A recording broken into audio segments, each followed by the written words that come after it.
So when we are really curious about other people and we are actively listening to them, and it takes work, it's hard. You have to consciously say to yourself, okay, putting all my distractions away, I'm eye to eye. If I feel myself wandering, I'm going to bring myself back. It is not an easy thing. But when we do it, the outcome is we build trust, right? So these people now trust us more because what they are feeling is that we trust them and that we care about them, that we're interested in them. And that improves morale. And that improves productivity, decreases complaints, right?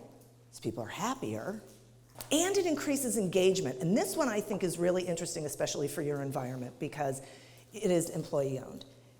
When people feel heard and valued and respected, and they see you practicing curiosity, they learn how to practice curiosity. And that's how ideas, innovation, decision-making improves. Because now everybody's curious, everybody's looking at everything. Everyone's trying to figure out, how can we do this differently? So we lead by example. I think that was one of the things that was mentioned earlier. We lead by example. Now, let's talk about some prompts. What are the things I can say to be curious? There's a bunch here, okay? Help me understand. So this is one of my favorites because you can use it on almost everything, you know. Help me understand your thought process when you were doing that. What I could have said was, why did you do that? I'm going to get a vastly different response with whichever, but if I'm really curious, I want to make sure that you feel comfortable answering me. So it's an inviting sort of question. We want to invite conversation and feedback. So this is how we do it. All right? Help me understand. Another great one is tell me more. So someone is telling you about something, let them get it all out. Don't interrupt them and try and solve it or whatever it is. And then you can say, so tell me more, because maybe they haven't gotten it all out. We're teaching them how to communicate with us effectively. What's working? It's an interesting question. The more you're asking people what's working, the more they're going to tell you what's working, but also the more they're going to feel comfortable telling you where there's room for improvement. And this is where the innovation comes in. Curiosity on both sides. How can I support you? It's a great question.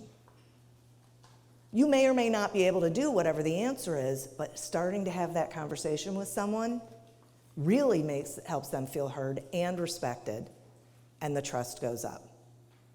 And I added one more, which is on my sheet, which is, would you mind sharing ... So we're asking permission, we're asking if they feel comfortable, it's very respectful, and what we're asking them is, would you mind sharing your viewpoint? Would you mind sharing your ideas? Would you mind sharing whatever fill in the blank is?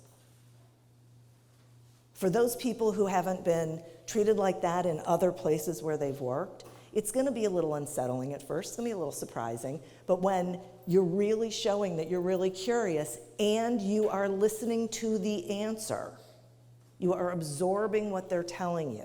You can't fake this kind of thing, because people smell that a mile away, right?